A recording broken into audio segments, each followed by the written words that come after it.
సలహాలు ఇచ్చేవారు చాలామంది ఉంటారు. సాతాను కూడా అటువంటి సలహానే ఇచ్చాడు. పాము చెప్తే వెంట అసలు బుద్ధి ఉందా? వాళ్ళ శరీరాలు మహిమ శరీరాలు. ఒక పాము చెప్తే ఎట్లా వింటారు అసలు? పాము మాట్లాడటం ఏంటంటే ఆ దినాల్లో అన్నీ మాట్లాడుతున్నాయి అన్నమాట. పామే మాట్లాడుతున్నదంటే మిగతావి కూడా మాట్లాడుతున్నాయేమో, జంతువులు కూడా మనకు తెలియదు. పాము మాట్లాడటం ఏంటి? పాము చెప్తే వినాలి. దేవుడు చెప్పింది వింటారా? పాము చెప్పింది వింటారా? వారికి ఏమో జ్ఞానం లేకుండా పోయింది. కారణం ఏమిటి? ఆ చూసిన దాని మీద మనస్సు ఉండిపోయింది.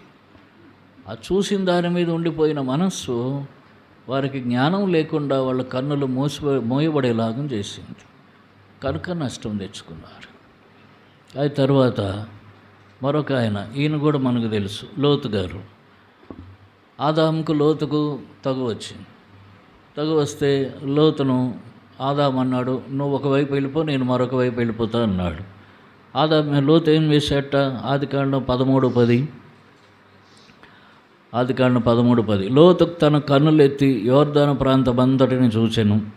యెహోవా సొదొమ గొమొర్రాను పట్టణములను నాశనం చేయకమునుపు సోయరుకు వచ్చే వరకు అదంతా యెహోవా తోట వలన ఐగుప్తు దేశం వల్ల నీళ్లు పారు దేశమై ఉండారు. కాబట్టి లోతు తనకు యోర్దాను ప్రాంతం అంతటిని ఏర్పరచుకొని తూర్పుగా ప్రయాణం చేశాను. కన్నులెత్తి చూచి, అది చూడటానికి బాగుంది. అక్కడ పండు కూడా చూడటానికి బాగుంది. అది శాపం తెచ్చింది. ఇక్కడ ఈ యోర్దాను ప్రాంతం అంతా సొదొమ గొమొర్రా ప్రాంతం, ఇదంతా కూడా చూడటానికి బాగుంది. అయితే ఈయనకేం మిగిలింది? ఇక అటు పోయాడు. చూడటానికి బాగుందని ఆమె తిన్నది. చూడటానికి బాగుందని ఈయన పోయి సొదొమలోకి పోయాడు. సొదొమలో కాపురం ఉన్నాడు. ఆఖరికి ఏమైంది? 19వ అధ్యాయం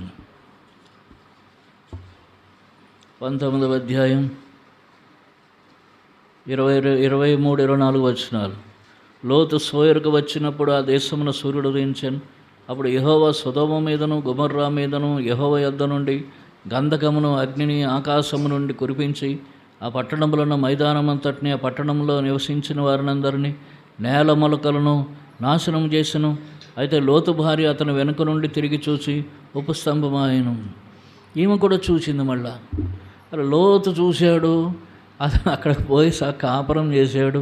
ఆ మొత్తం పోయింది. తెలుసుకోవాలి కదా సత్యము. మొత్తం పోయింది, అంతా నష్టం వచ్చింది. ఇప్పుడు ఏం చేసింది? అదంతా బూడిదైపోయింది. లోతుకేం మిగలలేదు. భార్య పిల్లలు మిగిలారు.